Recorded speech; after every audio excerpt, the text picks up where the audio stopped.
Thank you, Catherine, for taking part and being my interviewee. My um, pleasure.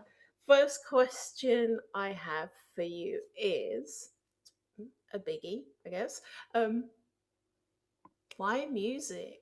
Like, because had, you started out wanting to have a career in dance, is that right? So, Yeah, yeah. I was, was I it was was that very. a natural progression from that moving on from that for Well, they were sort of always in tandem in a way because I think music and dance are so tied up together.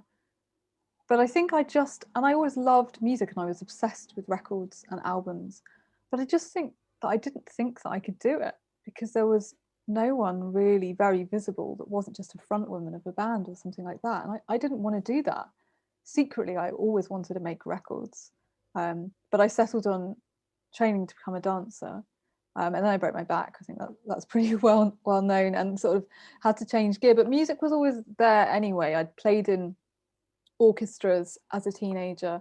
I'd started teaching myself guitar, um, but I wasn't your kind of typical aspiring musician. I wasn't in bands with people. I wasn't gigging around. I kept it completely secret to the point I don't even think I sung in front of anyone in terms of my music that I was writing until I was 22, 23, and it very quickly took off from there. But yeah, it's why music? Because music has the power to move me in a way that nothing else does. One of my earliest memories is sitting in my parents' lounge and crying to Bridge Over Troubled Water by Simon and Garfunkel because it was just such a beautiful. I used to love sad songs as a kid, which just nothing much has changed, right? yeah. Well, I appreciate the sad songs too. I mean, I to me I find a sad song ultimately uplifting, even though it puts you in that sad place at the time you're listening to it. There's and it brings a catharsis to Exactly. it Oh, I as mean, well. that's what the whole new album's about too. It's about that very kind of mechanism of, even though the music isn't actually that sad. I don't know what people have heard so far, but it's actually, I said, oh, I'm making an album. It's all about kind of death and loss and grief and all the kind of awful things that have happened to me over the past few years. And I guess people maybe were expecting a kind of downbeat Nick Cave kind of drear fest, and it's not like that. It's a jubilant, angry, uplifting record that sounds like Depeche Mode and Talk, and obviously, Simple Minds influences massively in there too. And I just On wanted to make something that celebrated on a life. point of that, of with the did you feel that maybe that would scare some people and put them off maybe listening to it with this thing of like, oh, it's about death and loss and Absolutely, yeah. I think it will put some people off until they hear the music, and I think that was why I was quite purposeful about the singles that we've released in advance of the album coming out. Show Your Face, The Art of Losing, and Unravel. That they are um, nothing like a funereal march. There's only one kind of down tempo ballad on the whole record. So I wanted to make sure that people understood it was a record that was exploring the ideas around loss and death in the same way that Honest Town by Simple Minds does that too. You yeah. don't have to do it in the way that people necessarily expect. That was more challenging to me as a writer and as a producer, to do something that was, there's a quote at the top of the press release that's gone out, and it's, from Dylan Thomas. It's like, rage against the dying of the light. And we don't have to react to loss and grief in a set way. We can be angry. I was fucking angry. Yeah.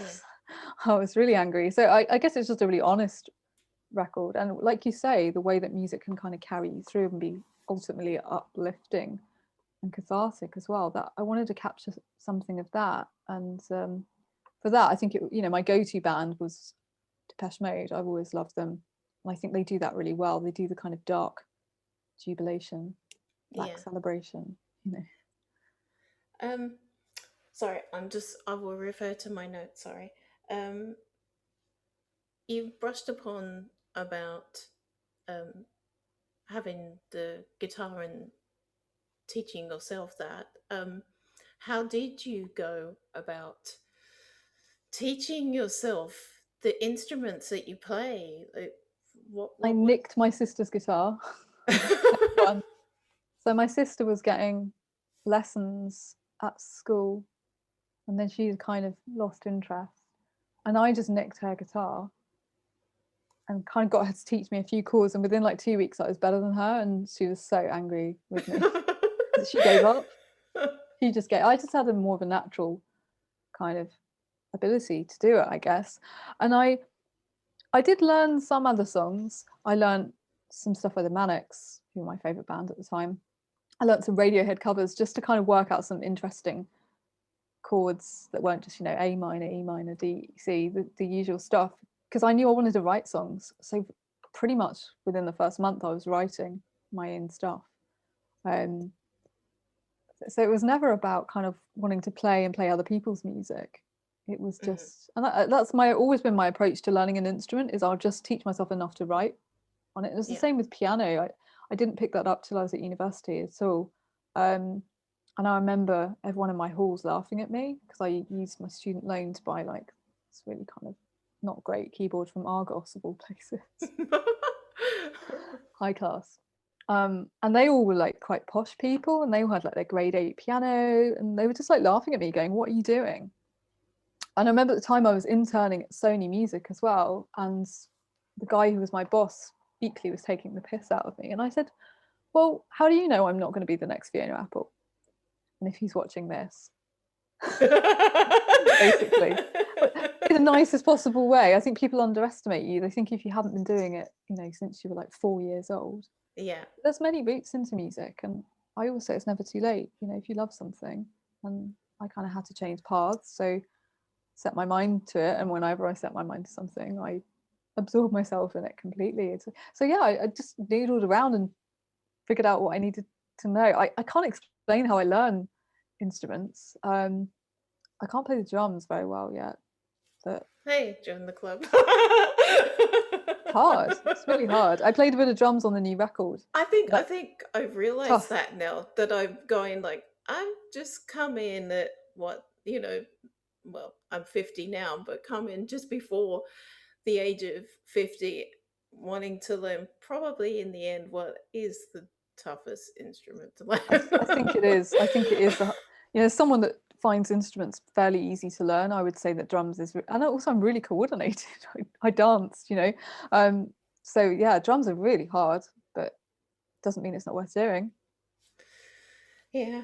Mhm. I'll see where I go. God, this is meant to be about you, not me. I feel like I'm taking it away now.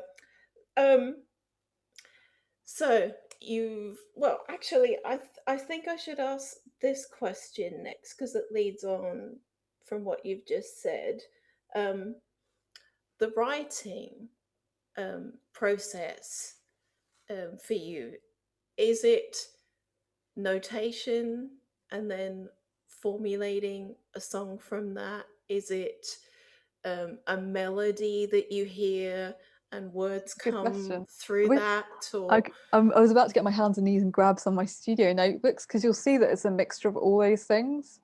So every song will be different. I don't really have like one set method of working. So sometimes, like Show Your Face, for instance, I wrote that walking back from Waitrose, really angry. That's the tempo of the song if you hear it. That's Mhm. how fast I walk, if anyone wants to, if anyone's that nosy. And that was a melody that kind of came. And this phrase, "you've got a nerve to show your face," because I was just so really angry about lots of things that were happening in the news and going on at that time. And then I sat down at the piano and kind of fleshed it out around that.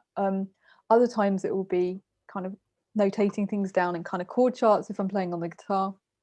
There's just no set way, and I always credit that with the reason that I don't really suffer with writer's block, because I'm not too precious about how I write. I always think, well, if I'm not coming out with something this way, well, I'll try a different way or try a different instrument. So it kind of keeps it fresh. And I'm not a big believer in divine inspiration. I just think you put the work in. My dad always used to say it was a bit like bricklaying. I kind of believe that you just put time in, do one layer, do the next, do the next, and you'll get there. So can can you sit there with a blank canvas, or just a blank sheet of paper and go, right.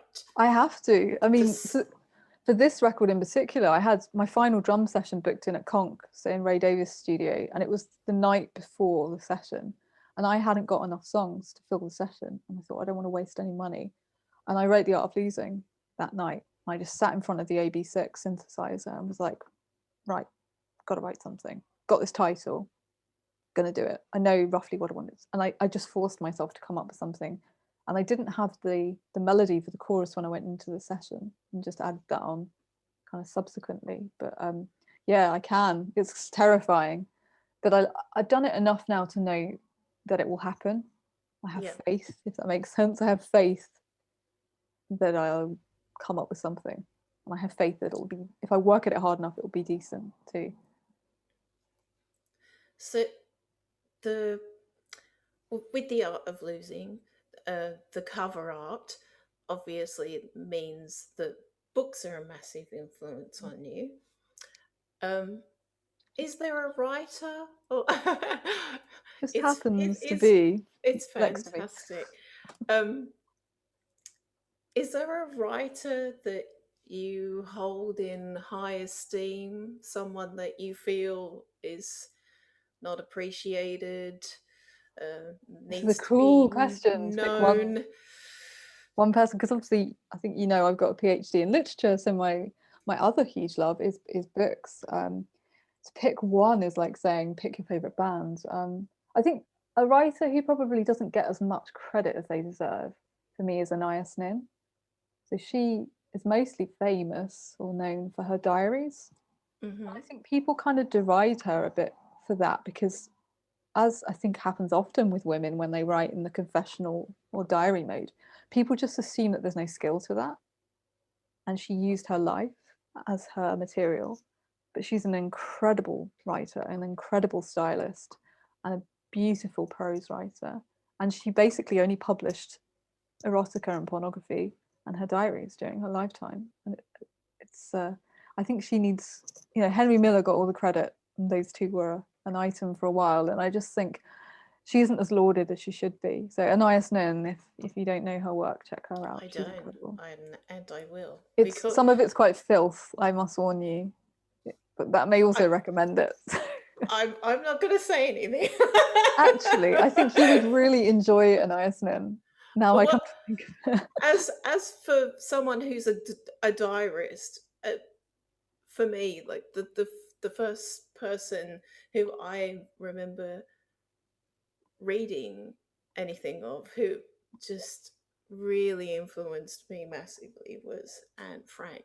I know it's probably a completely Of different thing, course. but yeah, but so that kind of style of writing would really spark something in I me, I think think. you would So, definitely enjoy her work. But yeah, explicit warning comes with it. hey, we like that stuff. um, where else am I going? Oh god, no, this is where it's falling apart. We've gone down the um, filth avenue now. There's no coming back. your first gig. What's your recollection of your first gig? What, playing or going to The see? playing. I'm just trying to remember, what was my first gig. Um, I mean, my first not proper gig, as in not as the Anchoress, was probably with my sister, where we played. So embarrassing. Why am I telling you this? It was probably about 4 weeks after I started playing guitar, and me and my sister did this like little gig at the village hall for like a charity thing. And we played Beatles covers and sang in two-part harmony and played guitar. I mean, that's actually how I learned a lot of stuff, was playing the Beatles songs. I mean, who Mm-hmm. does that 4 weeks after they pick up a guitar, decides they're going to do a gig? I don't That know, was but probably that's officially my first gig. Just trying to think what my first. Do you know what? Actually, one of my very first gigs when I came to London was at the ICA, which was, things happened very quickly for me once I kind of decided I was going to do it, and I'd sent out some recordings that I'd done, and then very quickly I was playing quite big shows. Obviously, the ICA has such an amazing history. But I had a kidney infection when I did the show, and I had to sit down for the whole gig, which was just so un rock and roll. And there's a picture of me that I think I've still post occasionally. I mean, we sat with crossed legs, this big kind of caftani dress, playing my guitar hunched over. And I know that I was in agony that night. And yeah, it really set the tone probably for my general ill health and music going together. But yeah, the Beatles gig probably in the village hall. So so Did you do Blackbird? I had to no, I ask. wasn't that good. Yeah. No, it was like the kind of red and blue, like, the compilation Mhm. records. Yeah, My, yeah. my parents had those, and we had like like the music books that went with it. So we just learnt them all from that. So it was all the simple early stuff. No, That sounds Blackbird fun. took me a couple of years. Okay. Well, let's move on to then first gig that you went to. Then, what's your recollection of that? I always think, am I going to tell the truth about this one? Or am Oh, I... go on. Confession time. You are you the Anchoress. If it wasn't Confessions. you, I would say the kind of the stock answer. But actually, I think my first show was Cliff Richard with my mum at Wembley, Wow, that's a confession. which is so strange to think that I played that stage. Mhm. That's the weirdest thing about it. But actually, he's got some great songs. Oh, I don't think I he's appreciated it at the time. I think I was kind of very like, what is this? But yeah, it would have been a great show, I'm sure. I don't really remember much about it. he's my guilty pleasure. Well, he's one of my guilty pleasures.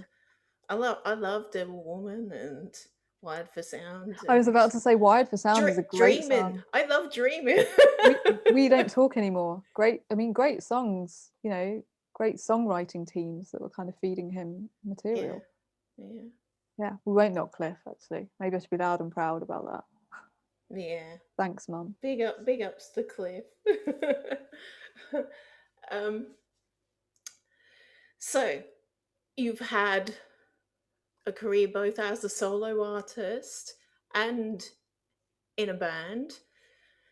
So, what would you say is the um sorry, I've got to refer to my notes now because I can't remember how I worded this. Oh god, I'm such an amateur. um and I can't find it. The best thing, what do you find is the best thing and the worst thing about being a solo artist, and conversely, the best and worst of being in a band? The best thing about being a solo artist, that's easy to say because it's why I'm not in a band. It's because you don't have to defer to anyone else. I can write and produce everything myself, and I don't have to accommodate anyone else's ideas or vision. Um, the worst thing about that is there is no one else to kind of share the burden with. You're if you get a bad review or if you're unsure about something, and also the kind of the amount of work that there is, it's nice to be in a gang, and that kind of crosses over to the best thing about being in a band is just this camaraderie, but also the shared load. Whenever I'd be on stage with Simple Minds, you just feel you've got these amazing musicians around you, and everyone's pulling their weight, and it comes together as this beautiful machine. And that is such a different experience from playing as a solo artist, where the pressure is so much. It's just so fun being in a band. Um, the worst thing about being in a band, just trying to, I guess, because it's not just your thing. So Yeah. again, you're diluting, I guess, the essence of. But I think you go into it knowing that, though. So I don't know that I would call that the worst thing. What is the worst thing? I don't know that there are any bad things about being in a band. If you can also be a solo artist at the same time, actually. Yeah. I think it's why I've kind of chosen to do it as I've done it, because I kind of get the best of both worlds. Um, it's a shame they can't clone me, because I would have happily carried on like that forever. But it's only one of me and only 24 hours in the day, so yeah, get spread a bit thin. Yeah. Um, Back to the art of losing. Um, as you began it, did you begin writing it as soon as you had completed Confessions of a Romance Novelist, or Not immediately. I mean, as I finished Confessions, I kind of went straight into another project where I was co-producing and co-writing for another artist, and that took up almost a year of my time, as well as obviously I was touring heavily at the time with Simple Minds, and I'm always writing and I'm always accumulating ideas. So I don't think I really started in earnest on that until it would have been sort of early 2018, and I was doing bits and pieces in between, kind of coming back and forwards from whatever country we would be in. Um, but then the album kind of took on a different shape because I hadn't planned to make an album about losing at all, and just, you know, there was a series of events in my life that kind of kept accumulating to the point where it was just impossible to write about anything else. And I wasn't kind of talking openly about what I was going through. Particularly, I think people knew that my dad had died, but the subsequent everything subsequently, I was sort of keeping very much to myself. So the writing became a kind of way of exploring that, and a space, I guess, to think about the things that I couldn't really talk about publicly at the time. Yeah, and it just evolved in this completely different project. I've got a half-finished record that I started that, you know, maybe at some point I'll pick that up again. But no, it wasn't. It wasn't a kind of case of finish one and start another. I've always got about 5 multiple things happening at once. so you were also completing In Memory of My Feelings at the time as well. Was that crossing over? No, so in Memory of My Feelings, the collaborative album with Bernard Butler, that was finished in 2015 before Confessions came out. Right. No one wanted to put it out. Which is And it sat, yeah, unbelievable. It it is was unbelievable. it it was unbelievable to us too. We loved what we had made, and we'd already, in the kind of previous 5 years, we'd started it back in 2010 originally, and no one was interested, and we sort of come back to it in another session in 2015, and still no one wanted to know, and until Pete Perfides finally picked up the record. I think it was in 2019 he first heard it, and obviously it ended up coming out in the summer of 2020. Yeah, it was a long wait, 10 years. So how did that come about with Pete? How did he actually get to hear the album? Well, Bernard lived on the corner from him, so I think he literally had kind of bumped into him down the pub perhaps, or in the street. And I think Pete's label was known for reissuing lost albums, and we both kind of felt a little bit like it was a lost album. So I don't know who made the kind of punt or the pitch in the first place, but Pete heard it and immediately was like, I'd love to put it out. And we all breathed a very long sigh of relief that it would finally see the light of day. And it had an absolutely astounding reception, and rightly so. I am so proud of it. It was just such an enjoyable and easy record to make as well. It was, you know, we really only spent probably about 15 days in total making it. We would write 2 or 3 songs in a day, just bam bam, no kind of small talk, just get on and do it, write the best songs that we could. You know, it's just such a different experience too. This is about the best thing about being in a band and the worst thing about being a solo artist. It was just so simple to make that record versus how the toil and the kind of hard work, I guess, and the kind of tearing my hair out that goes into every Anchoress release. It's different Yeah. when you've got you can spread the burden both in terms of doing interviews and reviews, and just everything was just, yeah, it was really nice. It was like having a holiday. Sorry, I feel bad that I just tend to look down and look at my notes. We're going to get you a lectern I or a music stand is what you must have a music stand in there, surely. I don't think I have at the moment. No. That's next on your purchase list, music stand. What is your fondest memory of touring with Simple Minds? So difficult questions to pick one. I mean, partly it is the story I chose actually to talk about in the heart of the crowd, which was we did a gig in Croatia. I want to say, where were we? Croatia, and there was a massive lightning storm, and it was the first gig of the Walk Between Worlds tour, the kind of the big tour, not the mini tour. Mm-hmm. And everyone was kind of being told that it was going to have to be pulled. And obviously you've done all this preparation and everyone's flown in here and all the hard work that goes into building the stage and everything.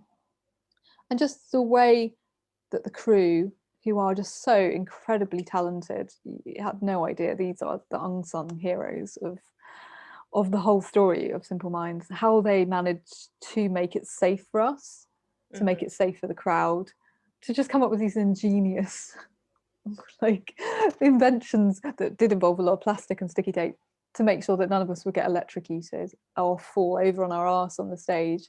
And that just really sums up, I guess, the whole experience for me is just knowing how much hard work goes into each and every show, but that it's all made to look so effortless.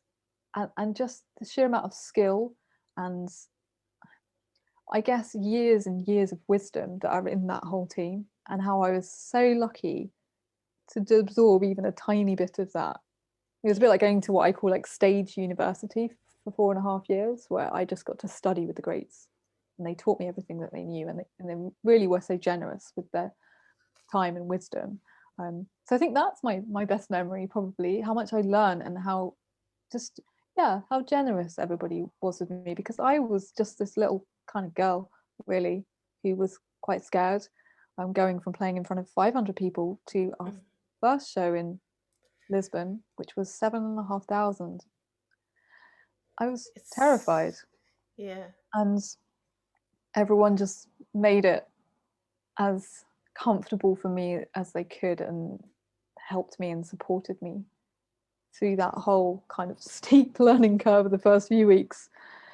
And then it was just like riding a bike. You're just like, oh, I got this now. I know what I'm doing. So yeah, the whole thing is just like one of the best things that I've ever done.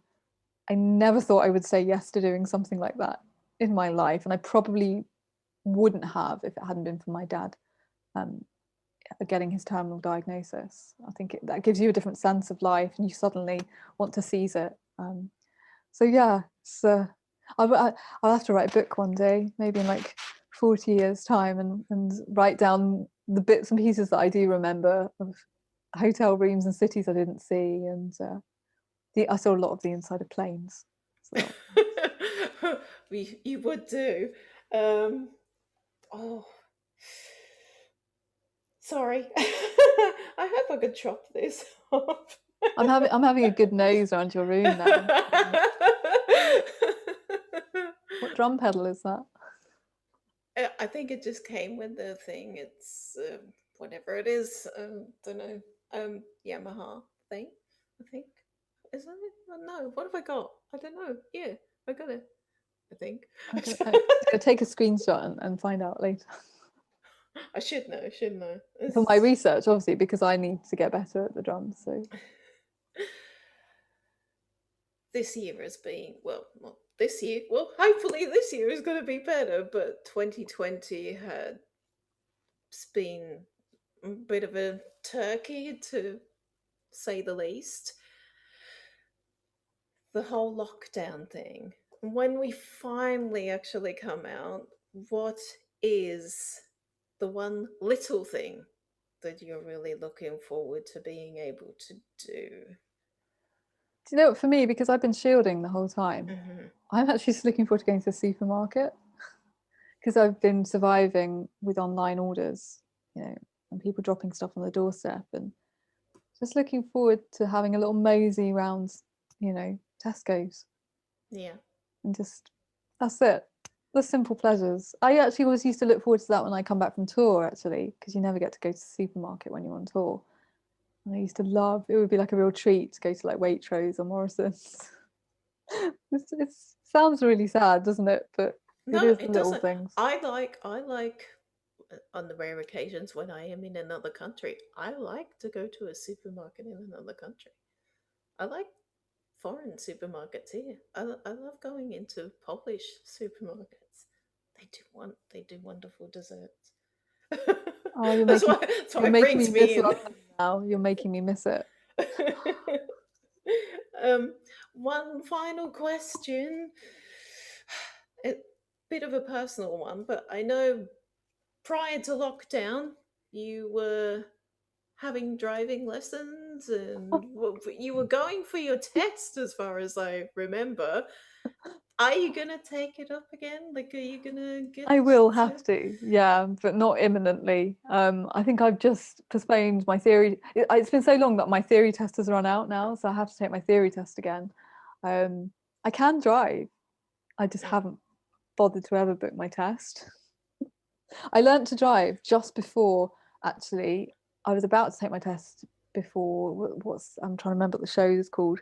The acoustic show we did at in Hackney. I can't remember what it's called. And I had to cancel my test because of that, because we had some kind of pre-production days, and Mhm. I've never ever got around to booking it again. And then you kind of forget how to drive, don't you? So it'll happen. It will happen. Just not sure when. You can take me for a drive when it does. You may not want that. Although I am told that I've got very good clutch control because of playing the piano. That's good. And you're learning in manual. That gives that's big ups from me because yeah. I didn't feel like I had a choice, to be honest. I sort of thought, well, if you're gonna go to the trouble of passing a test, you may as well do the full one, and then you can always drive an automatic if you want to. The gear stuff isn't the hard bit. To me, it's the other people on the road. What are these cars? What are these people moving around? It's like I was never any good at computer games, so don't I just get don't distracted. I'm ever like, oh, that person's like coat's really nice, or oh, maybe we could go. I'm not. Yeah, don't ever drive in Paris then. That's my advice. Just for my being in the traffic, not actually. my plan was I to have people to do it for me. That was the ambition. I'm not quite sure if that's gonna work out, but yeah. Well, thank you so much for having me, and And thank you. And I hope I haven't missed anything. I'm really worried that I've missed something, but I hope I you've haven't. missed telling people about the album being out Oh, on of March the 12th. course. Yes, yes. And it is called The Art of Losing. And it is, well, from what I've heard of it, it's absolutely fantastic. I feel like I'm on QVC at the moment quite a lot, where I'm just doing the like, and here we have. If anyone's seen my unboxing videos, I am auditioning for QVC or something like that. But yeah, if anyone would like to check it out, it's going to be everywhere, 12th of March. And we made some cool videos too. Thank you so much for your time, Oh, Catherine. my pleasure. Thank It you was for having me. And wonderful talking.